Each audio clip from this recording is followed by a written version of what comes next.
Иоанна, 5 глава. И самый короткий стих в этой главе. Кто знает, какой стих? Последний стих. 21 стих. Очень простая проповедь сегодня, но очень глубокая. У кого болит пятка правой ноги.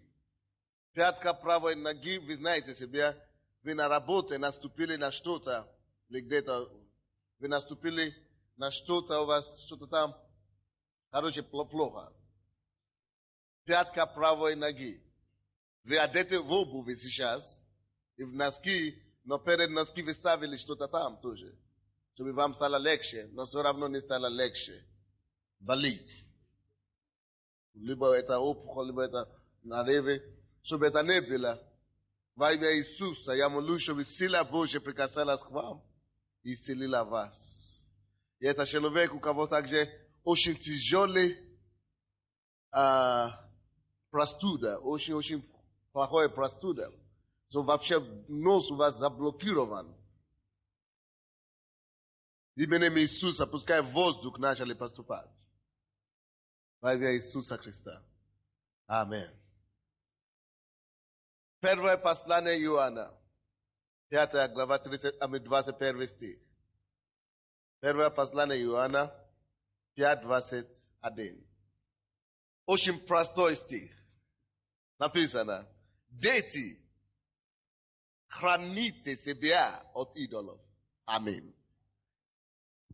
Аминь, там написано. Дети, храните себя от идолов. Аминь. Я проповедую сегодня на теме «Храни себя от идолов». Если вы пишете, напишите. Храни себя от идолов. Если есть время, когда нам очень нужно слушать подобные проповеди, то это сейчас. Если есть время, когда очень нужна, очень острая эта тема, то это в такое время, которое мы живем. Время, в котором мы живем, это время суеты. Это время и поколение, где люди бегают туда-сюда и ищут себе какое-то упокоение. Человек, у кого есть опухоль в теле, это у вас правой стороны вашего тела, у вас на реве опухоль там, и уже начала открываться чуть-чуть. Именем Иисуса, я молюсь, чтобы эти опухоли засохли. Властью и силою Бога. Во имя Иисуса будьте здоровы. Люди ищут себе успокоение в жизни. Люди хотят какую-то гарантию, страховку. И это всего толкает их на то, чтобы даже неосознанно ими приобрели себе и накопили себе массу идолов. У вас на работе, везде в доме, по общению в круге, у вас много людей, которые просто служат идолу или идолам. Но самое интересное в том, что даже сегодня в этом зале есть люди, у кого есть идолы в жизни, и они об этом не знают. Кто из вас знает, что у него есть идол в жизни? Идол. Какой у вас идол? Хорошо, вы будете знать сегодня. Но одна только признала, что у нее есть идол в жизни. Это, может быть, больше, чем одного. Точно больше, чем одного человека, у кого идол в жизни. Но Бог говорит: дети, храните себя от идолов. И вы знаете, проповеди, которые я читаю в последнее время, это чтобы подготовить вас к благословению и прорыву, который Бог даст нам в этом году. Когда Бог готовится благословить, поощрять и просветать человека, если он не будет подготовлен к этому просветанию, это просветание может его привести к самой большой трагедии в его жизни. Просветание – хорошая штука. Бог хочет, чтобы мы просветали, чтобы мы хорошо жили, чтобы у нас все было. Но если вы не будете не подготовлены к нему, это приведет вас к самому трагическому последствию. Поэтому Бог, я считаю эти все проповеди сейчас. Чтобы когда Божье благословение придет, чтобы вы могли быть в состоянии принять их без последствий. Чтобы последствия были только положительные и хорошие. Вы слышите меня? И Библия говорит, обращайся к нам и говорит, дети. Бог называет нас детьми. И вы знаете, если вы хотите знать, ну, я изучал это в литературе, в институте, я сам журналист, и поэтому нас писали писать, нас научили писать. И по закону литературы, или если вы хотите писать статью или книгу, тема или содержание книги или статьи раскрывается либо в первой странице, либо в последнем. Либо в первой главе, либо в последней.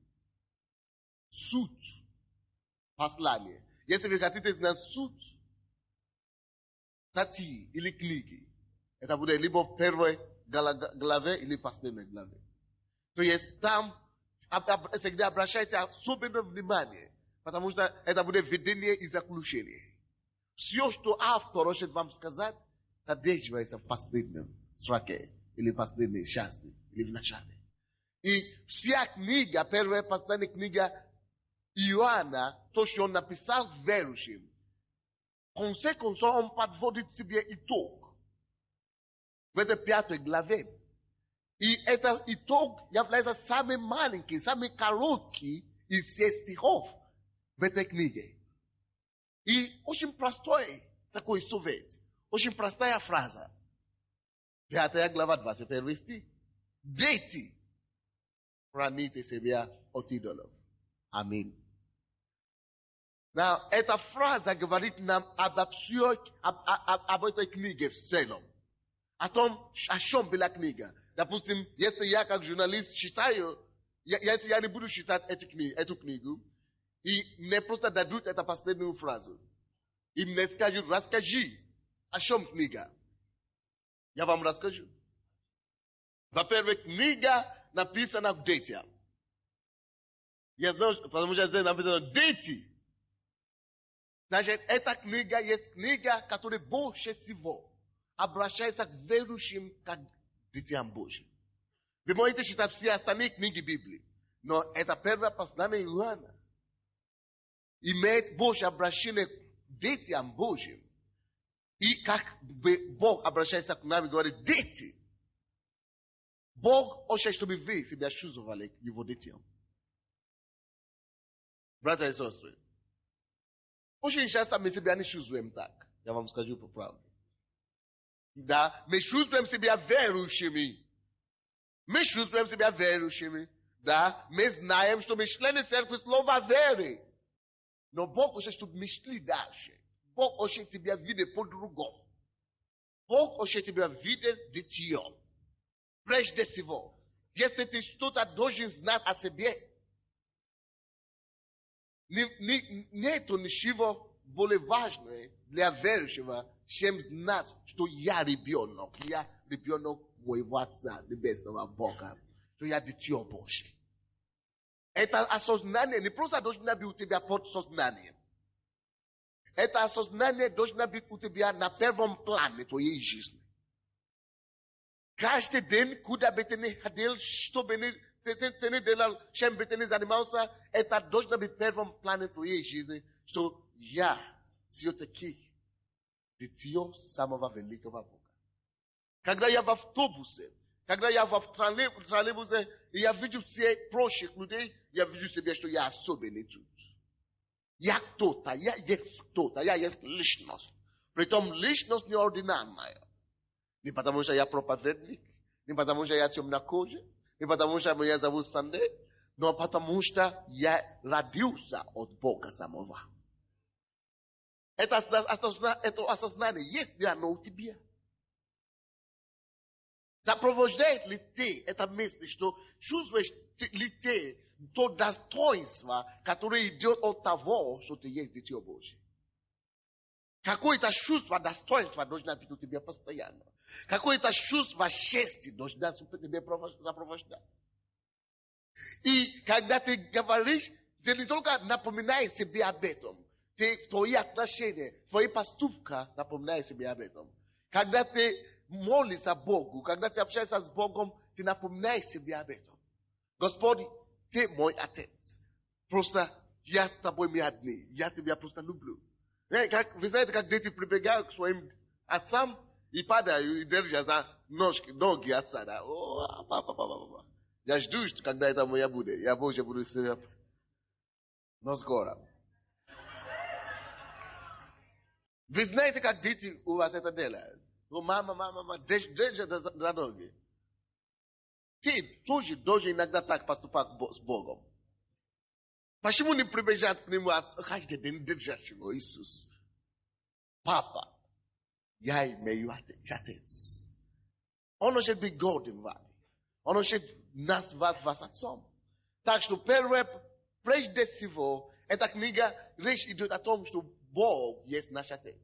И вы можете найти подтверждение. Первое послание Иоанна 4:4 и другие места тоже. Но давайте будем читать 4 стих, 4 глава. Дети, опять дети, видите как? Вы от Бога. Откуда мы? Вы от Бога. И победили их. Ибо тот, кто в вас, больше того, кто в мире. Дети. Потому что вы дети Бога. Если вы уже приняли Иисуса своим Господом и Спасителем, вы дети Бога. И Бог говорит, тот, кто в вас, больше того, кто в мире. Амин. Тот, кто в вас, больше того, кто в мире. Но не об этом сейчас проповедь. Библия говорит, дети, храните себя от идолов. Потому что Бог любит вас. Любой любящий отец всегда заботится о своих детях. Он не просто заботится о том, чтобы у них не была нужда. Но прежде всего, любой любящий отец заботится, чтобы его дети не вредили себя. Не навлекли себя вред какой-то. Правда? Когда ваш ребенок выходит, может без вас на улицу или в школу, вы предупреждаете его. О, не иди туда, не делай то, не делай другое. Бывает такое? Конечно, мы даем им какие-то наставления, потому что мы беспокоимся о них, потому что мы заботимся о них. Правда? Правда. Вот таким же образом, Бог, Он обращается к вам как дети, Он знает, что Он к вам, Он знает, что Он ваш отец, и Он говорит, дети, вы слушаете меня? Дети, у меня одно наставление для вас, как дети. Если вы мои дети, это наставление важно. И жизнь важна. Необходимо для вас. Как дети, если вы мои дети, дети Бога, то есть одно, которое вы должны делать. Есть что-то, от чего вам надо сохранить себя. Есть что-то, от чего вам стоит убегать. Если вы мои дети, если есть это отношение отцовское между мной и вами, если вы на самом деле дети, то делайте одно. Храните себя от идолов. Родители, вы понимаете, что это такое, когда вы даете наставление вашим детям. Если вы не родители еще, вам родители предупредили о каких-то вещах в жизни. Что не делайте, предупреждение. Потому что они любят вас, вы их дети. Таким же образом, Бог говорит сейчас, вам, как его детям, есть что-то, от чего нам с вами надо избегать, от чего надо хранить себя. Что написано? Храните себя от чего? От идолов. Но если это так серьезно, если вся книга, целая книга послания Иоанна, вся книга была написана о том, чтобы дети Божьи научились хранить себя от идолов, то это должно быть что-то серьезное. Весь этот стих только об этом. Дети, храните себя от идолов. Аминь. Это должно быть факт в моей жизни. Это должно осуществляться как-то в моей жизни. Дети, храните себя от идолов. Хорошо, я слышал. Но я уже много раз это слышал. Но как по поводу... Хорошо, слышал. А как насчет действия? Как насчет реальности этого? Братья и сестры, Jest, żeby sochranić себе от живота или хранять себя от живота, нам надо знать, что это значит. Идол. От чего нам стоит себя хранить. Значит, что такое идол? От чего нужно себя хранить? Идол – это не, знаете, такое понятие идолов было раньше, особенно у меня. Я не знаю, как у вас, но я то же самое. Идол – это было как статую какое-то изображение, которым люди поклоняются и так далее. Но идол – это не обязательно так. Идол такой, бывает, да. Но это только одно понятие идола. Но идол на самом деле есть любая вещь, слушайте, или личность любой, который занимает место, которое принадлежит Богу в сердце любого человека. Слушайте, в сердце каждого человека Бог резервировал себе место. Так что в твоей жизни, в твоем сердце есть одно место, которое по праву принадлежит Богу. В сердце каждого человека есть. Знаешь ли ты об этом? Не знаешь, это твоя дело, твоя проблема. Но есть место, которое Бог резервировал для тебя. Now, теперь люди, которые не служат Богу полностью, они не знают об этом. Или которые не верят в Бога. Они просто живут. Они заполняют это место, Божье место, в сердце их всякими вещами. Они заполняют либо любовью к матери, к родителям, либо любовью к жене, к мужу, к детям. Разные. Заполняют некоторые работой, некоторые этим делом, алкоголем, некоторые какими-то другими трудными привычками и так далее. Хотя это место принадлежит по праву только одному. Иисусу, Богу, Он хочет занять это место. Поэтому человек не может быть счастливым никогда. Нету счастья вне Христа. Нету счастья вне Бога. Потому что если ты место, кто из вас знает, что сердце, это, в принципе, термометр жизни. Это, ваше сердце – это самая главная часть вашей жизни. То, что у вас в сердце, определяет то, что у вас в жизни. То, что в вашем сердце определяет вообще вашей жизни. То, что в вашем сердце определяет ваши ходы в жизни. Но если там Иисус должен занять самое большое место там, а его там нет, то что-то не хватает. И эта нехватка, вы постоянно будете чувствовать его. Хотите, не хотите. Сколько бы вы не жили, вы будете чувствовать эта нехватка. Хотя вы можете не знать, что это именно в Боге не хватает вам. Вы будете искать что-то. Но эта нужда ваша не исполнится, пока вы не придете к Богу. Но когда вы придете к Богу, вы почувствуете, что облегчение. Но если даже вы придете к Богу, даже если вы ходите в церковь, а Он не на первом месте в вашей жизни, все равно вы не будете полностью счастливы. Так что это место, которое пустое Бог резервировал для себя, оно называется первое место в сердце каждого человека. Это называется первое место.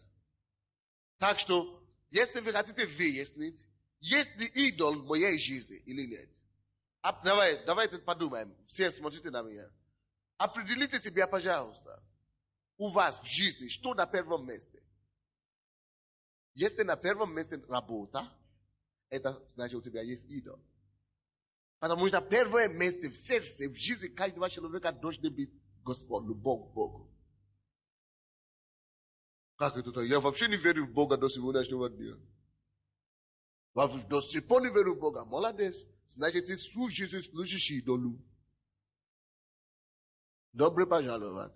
Ну как это так? И какому идолу? Я служу. Но детям посвящаю свою жизнь. Я свою жизнь ради детей жил.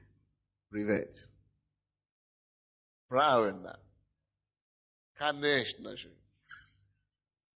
Ради детей надо жить. Но дети не могут занять место, которое по праву Богу принадлежит. Слышите меня? Дети тоже имеют свои места. Но если ты постараешься их ставить на место, где Бог принадлежит, ты губишь их.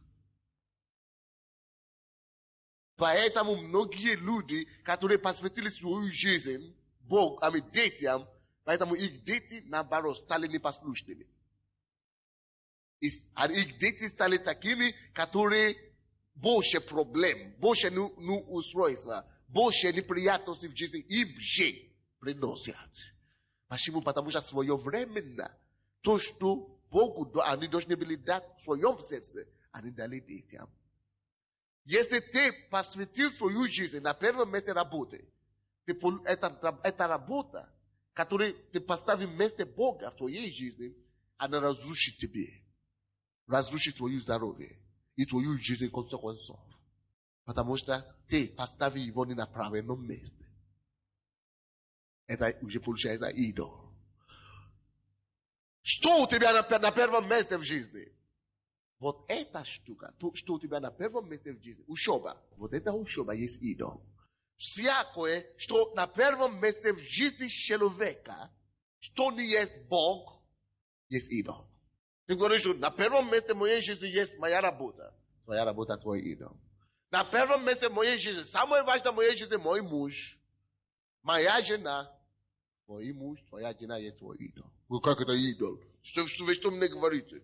Ерунду какую-то, я больше в вашу церковь не приду. Ну не приди. Тебя что, умоляют кто-нибудь?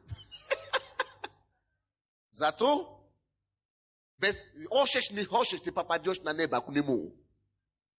Ты можешь отказаться прийти сюда в нашу церковь, но ты попадешь туда на небо к Богу.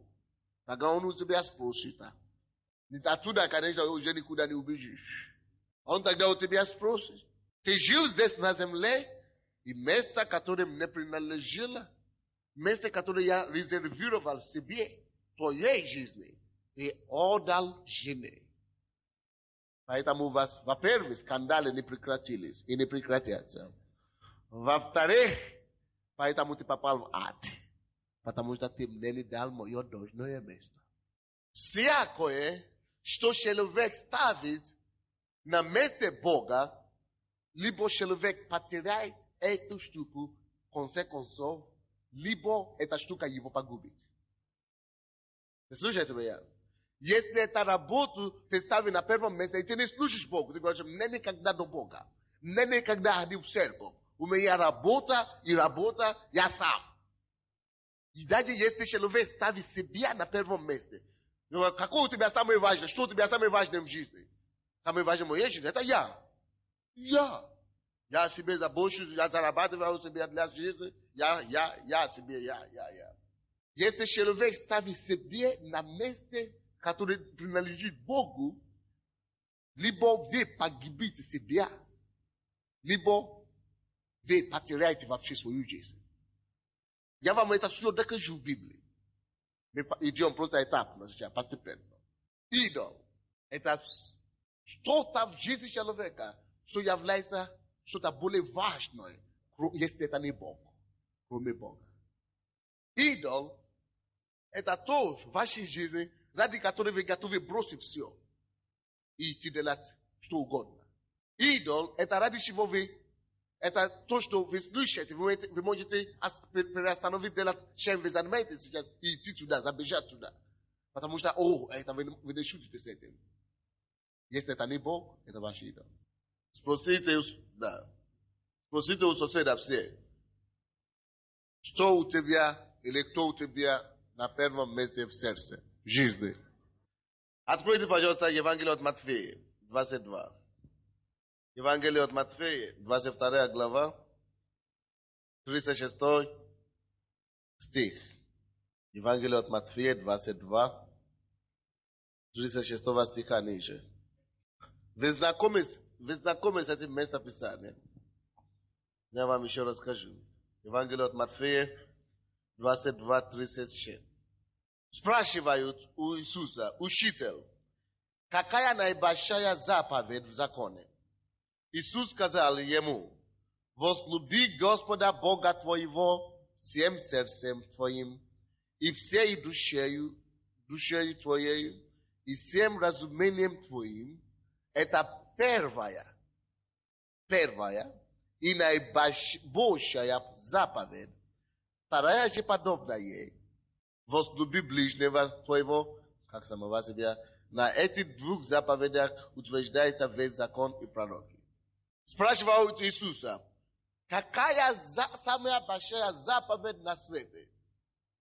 Иначе говорят, это значит, можно тут и говорить, что это обозначает, задают ему вопрос: Иисус, какое самое важное занятие на свете? То же самое. Если люди спрашивают, какая самая большая заповедь, что нужно выполнить, что нужно соблюдать, это обозначает, это то же самое, что можно перефразировать этот вопрос и говорить: Иисус, какое самое важное занятие на свете? Вы согласны со мной? Хорошо, давайте зададим этот вопрос таким образом. Какое самое важное занятие для человека на свете? У Иисуса спрашивал, потому что он учитель, он самый главный учитель, который когда-то жил. Иисус говорит: самое важное занятие для тебя и для меня на свете — это возлюбить Господа Бога своего всем сердцем твоим, всем сердцем твоим. Алло? Не уступаешь ли ты там, чтобы любить Бога всем сердцем? Насколько ты любишь Его всем сердцем? Не, конечно, не как жену, конечно. Не как детей, конечно, но его люблю. О, видите как? Значит, уступайте в этом направлении. Именно его нужно любить всем. Самое важное, самое почетное занятие для любого человека — это возлюбить прежде всего Бога. Не просто любить как-то, но всем сердцем. Но посмотри в себя, в своей жизни, насколько я справляюсь с этой первой и единственной заповедью. Насколько я справляюсь. Люблю ли я его всем сердцем? Так?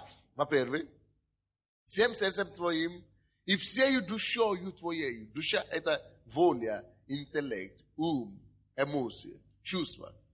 Чтобы я его возлюбил всей душою, всей волей. Добровольно, значит. Всем сердцем, всей волей, всей душой. Справляю ли я с этим задачей? Самые почетные задачи для любого человека. И всем разумением твоим возлюби его. Это первая и наибольшая заповедь.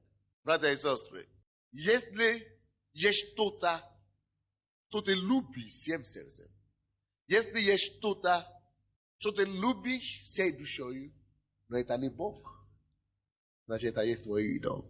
Вы знаете, когда мы попадем на небо, вы получите много шок, много сюрпризов. Много сюрпризов. Вы не увидите многих людей, кого вы здесь знали, как члены вашей церкви. Их нету, не попали, не успели туда. Куда они пропали? Потому что они ходили в церковь, но Бога всем сердцем, к сожалению, не любили. Больше любили работу или что-то другое. Слушайте меня.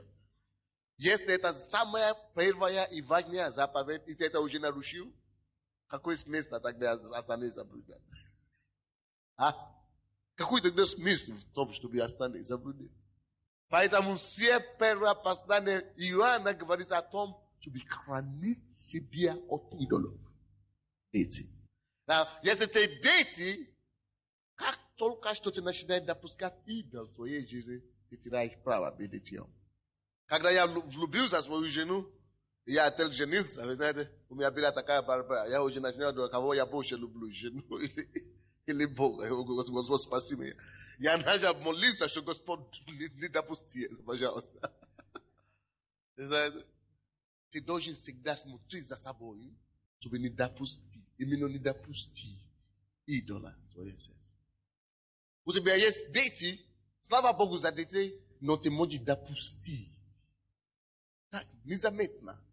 чтобы идол, чтобы дети стали идолами в твоей жизни.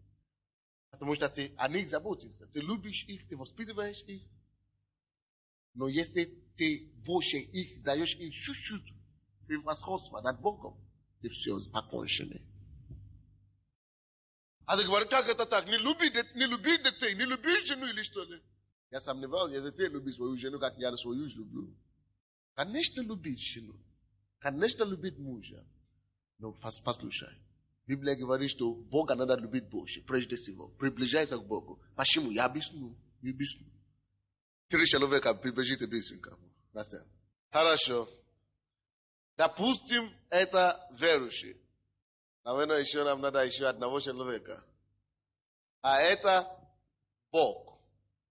В прошлый раз он был кем? Но не важно. Сейчас Бог, а это верующий. А это ребенок, допустим. Единственный ребенок всю жизнь ждал. И Бог, он имел ребенок, слава Богу, он любит своего сына. А это Бог. А Бог требует сначала возлюби меня, а потом сына. Он говорит, как это так? Ну это тяжело, Господь. Ну как это же кровь моя, это же мое родное. Моя родная. Или как его родная. Родная. Хорошо, Нива. Говоришь, Господь, мне тяжело. Вы послушайте, это Бог лучше любить сначала Бога. Вы знаете почему? Потому что написано, Бог есть чего? Любовь. Если Бог есть любовь, это значит, 1 Иоанна 4:8, это значит, что Он есть источник любви. Если Он прежде всего возлюбит Бога, Бог на первом месте в его жизни, Он будет питаться любовью, Он же есть любовь. Вот на вся любовь получается. А это человек. Это тоже его ребенок человек. Если он подкреплен, хорошо к нему, это как водопровод. Водопровод будет любовь течь отсюда сюда, чтобы по-настоящему возлюбить вот это его ребенок. Потому что он есть любовь, источник любви. Он будет ему учить любить его. Но если он скажет, нет, я люблю его, но я не нуждаюсь в тебе, засохнет любовь настоящая к нему, Божьей любви. И это не передастся сюда. Настоящая любовь не передастся сюда. Сюда идет только эмоция. Эта эмоция и любовь человеческая будет раздражать его. И вместо, чтобы он больше любил его, он будет ненавидеть его. Это вся его действия любви будет только его раздражать. Вы понимаете меня? И вроде это начнет говорить, вроде бы я все делаю, вроде бы я молюсь, я ради тебя работаю, я ради тебя это делаю, ради тебя другого делаю, а он вообще до него не доходит. Потому что то, что от него идет к нему, не идет от Бога, не имеет источника. Но как только что, либо это не важно, ребенок, или муж, или жена, наоборот будет действие. Но если подкреплено хорошо к Богу, ты сначала питаешься оттуда, поэтому ты должен ценить больше твое отношение с Ним, чтобы оттуда от Него перешло к тебе вся полнота Его любви. А потом тогда, даже хочет ли он или нет, его любовь, которая идет оттуда к тебе, притягивает его как магнит. Даже если он сам от этого убежит, эта любовь его будет притягивать. Поэтому, куда бы он не убежал, в конце концов он придет домой как блудный сын. Потом, папа, он не искал. Он просто служил Богу, у него все хорошо. И потом, любовь папы его нашла там. И он сам прибежал обратно к отцу, говорит, отец, прости меня, и потом его объял. Поэтому то, что ты должен дорожить больше всего в твоей жизни, это твои отношения с Ним. Поэтому твой идол есть Бог. И поэтому это не называется идолом, это называется нормальные отношения, особенно с Богом. Ты дети, это значит он Бог, он ваш отец. А этот Другое, если ты заменишь это все и удалишь Бога, или Бога поставить на первом месте, на втором месте, ты получается все наоборот, все то, что ты хотел. У кого это уже было в жизни? Что ты пытался больше любить мужа, больше жену любить, ты все делаешь, или ребенка, все делаешь, может быть, до Бога, вы еще Бога вообще не знаете, а наоборот получается. Наоборот. Вроде бы ты любишь его, а он, у кого это было в жизни?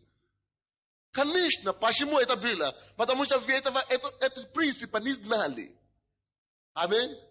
Принцип этого не знали.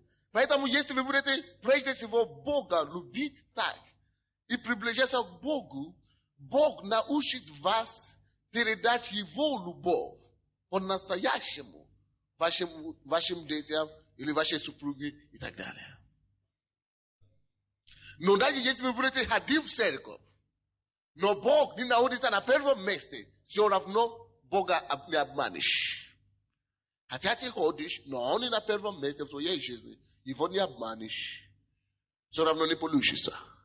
Пока ты не сделаешь переостановку у себя в сердце, и будешь любить Бога всем сердцем, всем разумением и всей силой своей, порядок не будет.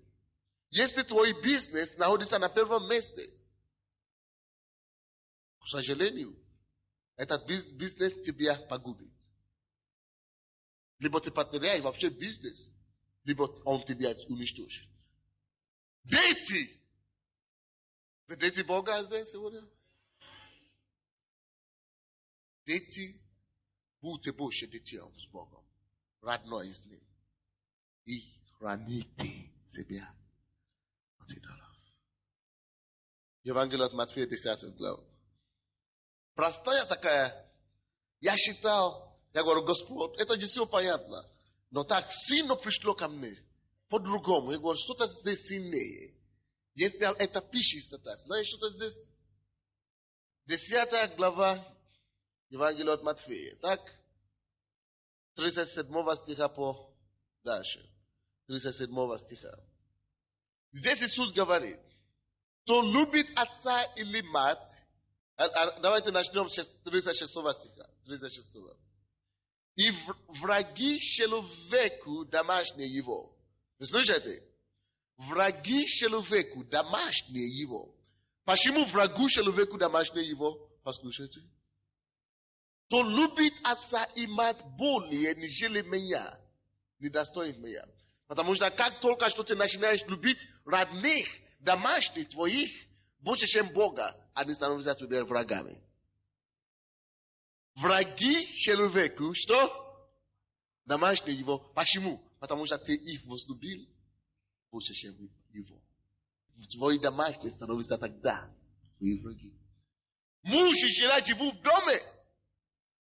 Они живут как сами на работе, все хорошо, а дома все. Как будто два самые страшные враги живут в доме. Не получается. Враги человека и домашние его. Когда враги становятся, когда домашние становятся врагами, тогда, когда кто-то из них, или они обои, начинают любить матери или отца, или эти родные больше, чем Бога. Читайте, написано. Враги человеку домашние его, кто любит отца или мать, более нежели меня, недостоин меня. И кто любит сына или дочь, более нежели меня, недостоин меня. И они станут его врагами по консеквенции. Так, и кто не берет креста своего, и не следует за мною, тот недостоин меня. Теперь 39 стих. Сберегши душу свою, потеряет ее. А потерявший душу свою ради меня, сбережет ее. Что это значит? Человек, который хочет что-то сохранить в себе, сберечь, не может это отдать Иисусу. Он потеряет его. А кто говорит, Господь, я отдаю тебе этого ребенка, это моего мужа, мою жену, я тебе прежде всего люблю. Прежде всего тебя ставлю на первом месте, то потеряй что-нибудь ради меня. Наоборот, не теряй, не потеряй его. Сохранить. Я слышал историю одной девушки в Иисусе Навине. Tam jest u nas biblijska szkoła Jezus Nawin. I здесь, tam u nas порядок такой. Нельзя встречаться молодым. Потому что когда люди влюбляются, пока студенты, они забивают об учебе. Это не лучшее занятие. Влюбиться и одновременно учиться. Потому что ты начинаешь мечтать слишком много. Ты сидишь в зале, но ничего не доходит. Поэтому мы это понимаем. Поэтому мы делаем такой порядок. Либо учеба, либо любовь. Если ты любишь человека, подожди сначала год. Только после года закончишь школу, потом можно встречаться и любить. Эта девушка была в ужасном депрессии раньше. Бог его исцелил от депрессии, вытащил ее, она не выходила из дома. Я знаю ее историю. Она не выходила из дома больше, чем года. Потом смотрели нашу передачу. Бог ее исцелил от депрессии. Она начала приезжать из другого города сюда.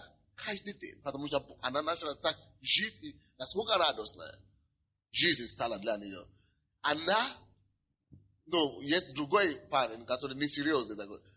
Есть люди в церкви, которые не приходят в церковь, еще не утвердились, не искренне ходят с Богом.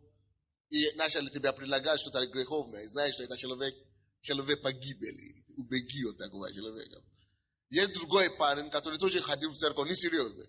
А эта девушка была серьезная. Но она учила в Иисусе Навина.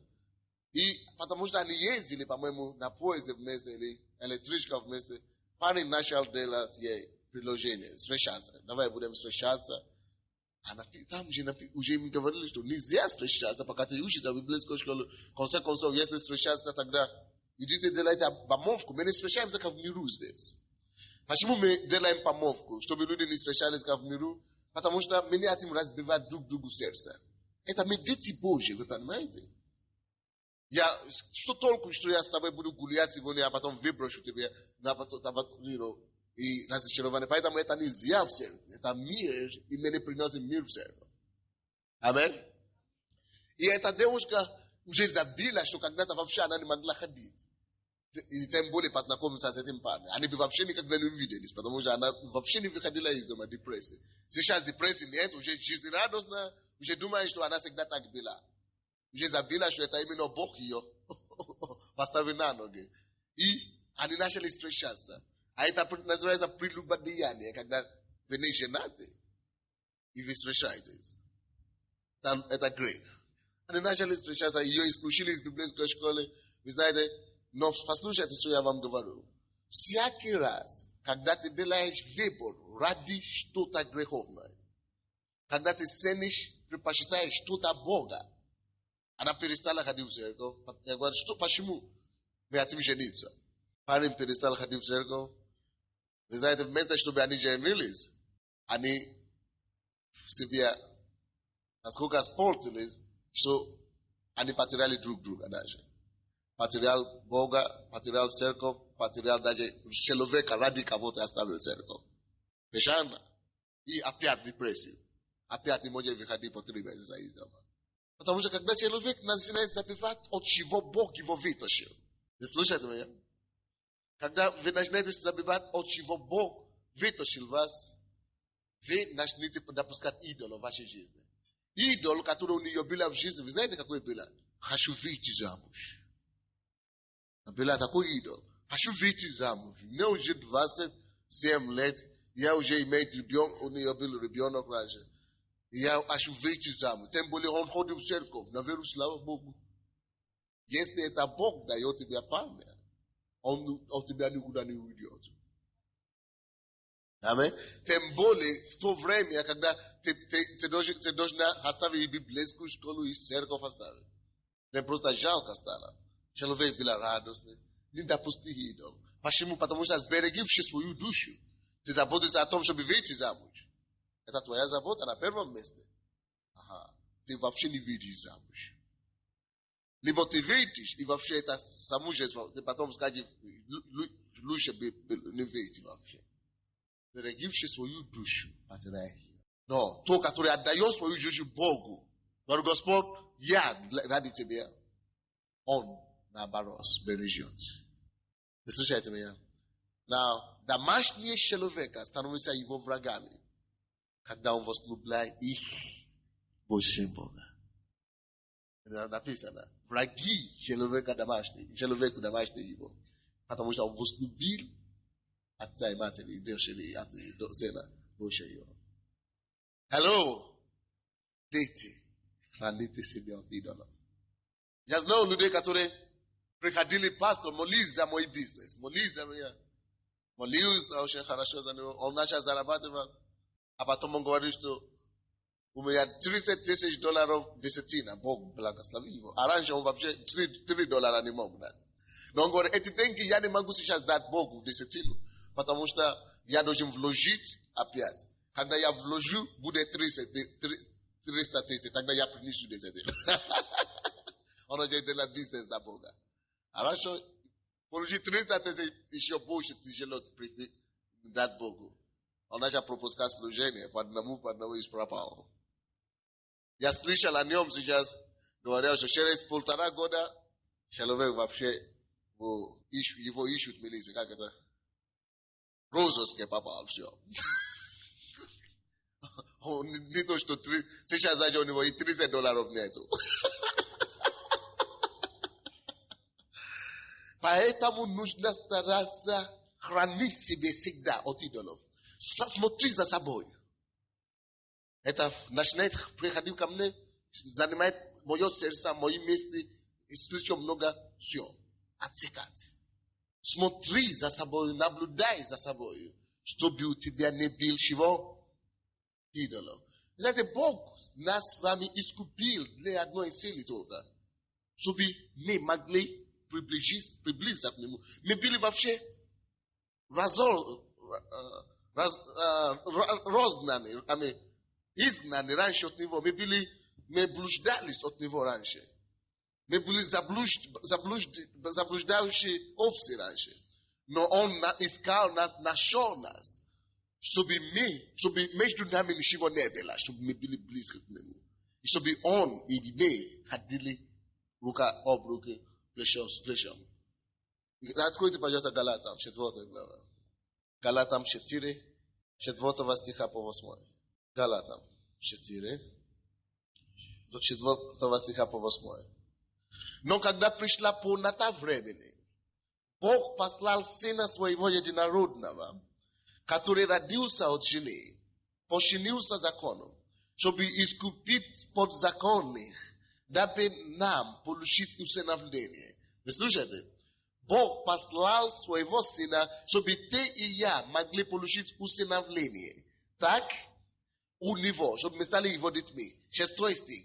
А как вы, сыны, вы сейчас сыны, вы сейчас дети, то Бог послал в сердца ваши Духа Сына Своего, вопиющего Ава уши. Бог усыновил нас, дал нам от Своего Духа. Первое то, что у Него есть. Дух Его Он дал нам. Первое то, что у тебя есть, твое сердце должно быть отдано Ему. Чтобы ты мог вопивать к Нему очи Ава. Отец. Дорогой Отец. Чтобы ты мог быть только с Ним. Раньше мы были далеки от Него. Грех стоял между мной и Он. Я не мог его назвать Ава очи. Я не мог говорить с Ним, как я хочу. Я не мог ходить в церковь, когда я хотел. Я не мог жить с Ним. Но когда полнота времени пришло, Он тебя нашел. Спас тебя. Омыл тебя и дал тебе Духа Его, чтобы этот Дух закрепил тебя с Ним. А если ты что-то другое допускаешь между вами, опять разрыв. Тогда человек приходит в суждение и, не дай Бог, смерть и ад. Если вы пришли сюда первый раз, и вы еще не приняли Иисуса, этот Дух усыновления еще не пришло к вам, мы помолимся за вас сегодня. Бог даст вам этот Дух усыновления, и вы станете с детьми, полноправными детьми Божьими во имя Иисуса Христа. Откройте первое послание Иоанна, 2 глава. Первое послание Иоанна 2:15. Первое послание Иоанна 2:15. Что составляет людей иметь идолов? Братья и сестры, я хочу вам предупредить и сказать, Что каждый день дьявол делает все возможное, чтобы послать идола какого-то в сердце ваше. Вы слушаете меня? По-всякому идет борьба, идет старание у сатаны, чтобы вам ставить в сердце идола. Потому что он знает, как только что вы допустите идола в своем сердце, ваши отношения с Богом начинают разрываться. Вы начинаете удаляться от Бога. И 15 стих, 2 глава 1 Иоанна. Не любите мира, видите предупреждение. Дети, как не пропустить идолов в своем сердце. Не любите мира, не того, что в мире. Кто любит мир, в том нет любви отче. Потому что ты будешь любить одного, либо мир, либо Бога. Именно любить. Ибо все, что в мире, похоть плоти, похоть очей и гордость житейская, не есть от Отца, но от мира этого. И мир проходит, и похоть его, а исполняющий волю Божию пребывает вовек. Вы слушайте, Библия говорит, не любите мира, не того, что в мире. Ты скажешь, как это, ты проповедуешь, не любите мира, и не того, что в мире, а ты ходишь в галстуке, хорошем галстуке, хорошем костюме, ты хорошем итальянском обуви ходишь. У тебя есть BMW, ты ездишь на большой машине, как это ты больше меня любишь мир. Видите, Библия не говорит, что не пользуете то, что в мире. Библия не говорит, что вам не нравится то, что в мире. Нет. Но Бог говорит, чтобы я не любил. Какая разница? Стоп, слушайте, смотрите сюда. Любить – это что-то, во что вкладывается сердце. Потому что ты любишь не эмоции, не чувства, не только плотью. Это последствия. Но ты любишь именно сердце. Любовь имеет именно происхождение от сердца. Если Библия говорит не любить сердце, это значит не вкладывать в твое сердце то, что в мире. Не любить мир значит не вкладывать в свое сердце мир. Вы знаете, есть такие люди, которые любят мир. Они переживают об этом. Знаете, если у меня не будет этого, я не переживаю об этом. Если у меня нет машины, я иду на метро, трамвай. Если нет, потому что я не люблю это. Я вообще не... Если ты соберешь все то, что у меня есть, ограбили мою квартиру 4 раза в году, все собирали видео, магнитофон, первый раз собирали телевизор, все. Даже ремни, даже носки собирали. Такие бедные воры были. Все собрали. А я пришел домой, я говорю, пришли? И она сейчас смеется и прославляет Бога. Почему? Потому что я понимаю, что моя богатство не в этих вещах. Но другой человек, он бы вообще, он бы плакал, он бы расстраивался. Сказали, иди в суд, иди напиши заявление. Я говорю, я? Зачем? Зачем иди? Какая разница? Мое сердце нету там вообще. Собрали, слава Богу, будет другое. Бог даст другое. Потому что Бог понимает, что мое сердце там нет. Любовь. Поэтому, когда Бог говорит, не любите мира, это значит, пускай твой мир, пускай твое сердце не будет зациклено ни во что в этом мире. Ни во что. Ни во что. Вы слушаете меня? Твое сердце не должно быть. А многие из вас говорят, да, у моего сердца нету там. Хорошо. Это проверяется, когда этого не будет у вас. Кто-то говорит, они вложили свое сердце в детей. Авария случилась, ребенок умер, допустим, или что-то такое. Они попадают в такую депрессию, что они уже не могут верить туда. Церковь уже нельзя идти, молиться уже не могут и так далее. Что случилось? Их сердце было там. Хотя надо любить детей, но если они на первом месте, вот ты попадаешь в такую депрессию. Поэтому именно Бог должен быть на первом месте. Не любите мир, значит не вкладывать в свое сердце. Это слишком рискованно. В вещественных вещах, мирских вещах. Не вкладывайте в ваше сердце.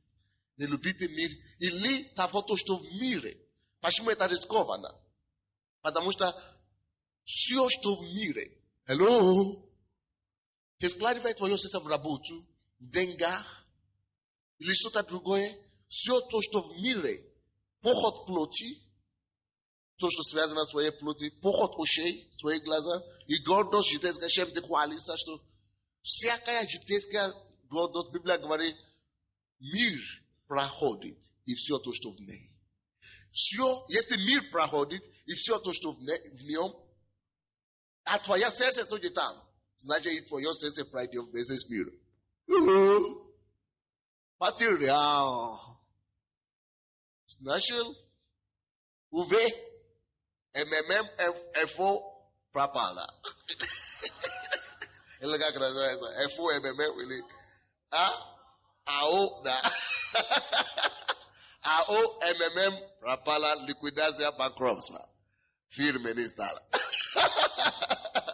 Или что у вас здесь? На Украине было подобное случай, или не было? Были, да? Вот, Меркурий, да? Хорошо. Но тут просто хуже будет Меркурий. Будет хуже, чем ММО, АО. Здесь, это вообще суть жизни. Если ты будешь вклад любить мир, и любить, что любит, что в этом мире, ты обращен, обращен на банкротство. Мы говорим людям, принесите ваши сертификаты, ваучеры, принесите в церковь, мы приобретем здание для церкви. Если у нас хватит, соберется сколько количества, сколько вы уже собрали? Сколько количества уже собрали? Только 300, а у нас в церкви больше 2000 человек. Видите как? Они это нет, я не могу, я хочу получить дивиденды. По 5 гривен в месяц. Хорошо, получи дивиденды. А дивиденды, которые Бог дает, ты потеряешь это. Hello? Поэтому кто еще не вложил свои ваучеры? Никуда. Вы еще не вложили никуда, вы еще... Вы слышали объявление или нет? А почему не привезли? Говорят, до конца февраля собирают его здесь. Конечно, это ваше дело. Вложи куда ты хочешь.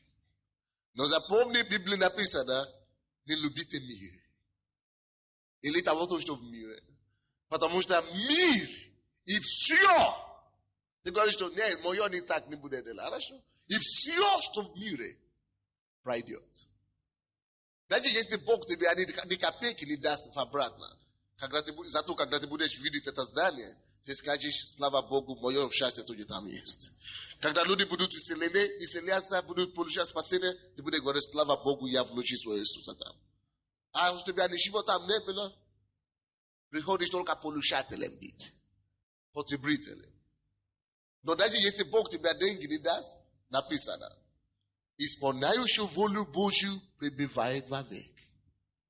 Потому что только праведные наследят землю. Вы слышите меня? Бог говорит, что то, что вы делали для Него, пребудет вовеки. И если вы будете исполнять Его волю, ваше сердце в Нем, вы сами пребудете вовеки. Аллилуйя. Но не об этом, я даже не знаю, почему я вспомнил об этом. Но не об этом мы говорим сейчас. Мы говорим о том, чтобы ты сохранил себя от идолов. Амин? Сохрани себя от идолов. Сохрани себя от идолов. Можно иметь что-то в этом мире, потому что второе послание Коринфянам 8:9 говорит, ибо вы знаете благодать Господа нашего Иисуса Христа, что Он обнищался, Он, будучи богатым, обнищался ради вас, дабы обогатить вас Его нищетою. Иисус обнищался, чтобы мы обогатились Его нищетою. Значит, как это я могу иметь богатство? Как это я могу иметь богатство и все равно не любить мир? Очень просто. Мое сердце там не должно быть. Иисус говорит, допустим, если кто отдаст дом, в этом веке я дам 100 домов ему. Если кто отдаст квартиру, я дам ему 100 квартир. Зачем мне 100 квартир? Потому что Бог не даст, и Он даст. Но Он даст тебе, чтобы я мог нуждающимся дать. То есть Бог не против богатых людей. богатые будут и в церкви, и обязательно будут. Но Бог хочет, чтобы ты, проблема не в богатстве, а в том, чтобы твое сердце не было в богатстве. Чтобы ты мог распределять твое богатство. Если у меня будет $1000, я буду рад, потому что это для меня, но это не ради меня, потому что какой-то процент из них другие тоже будут благословлены. Видите, почему какая разница в том, богатых людей в миру и в церкви, Бог будет обогатить людей, только которые будут уметь распределять их. Бог просто доверяет тебе деньгами, чтобы ты мог уметь распоряжаться ими. Поэтому Он обещал, чтобы обогатить нас. Но некоторые люди говорят, написано, а я вообще не получал никакое благословение. Бог тебя не обогатит никогда, если Он тебя не может доверять. Что то, что в твои руки придет, что ты будешь другим правильно раздавать. И распределять. Вы слышите меня? Именно поэтому некоторые никогда ничего не получают от Бога. Именно поэтому некоторые бизнесы не могут просветаться. Потому что Бог не может доверять им, что эти деньги пойдут на дела других, не только на личные дела. Вы слышите меня? Так что сохраните себя. Последнее место Писания, 1 Иоанна, 1 глава.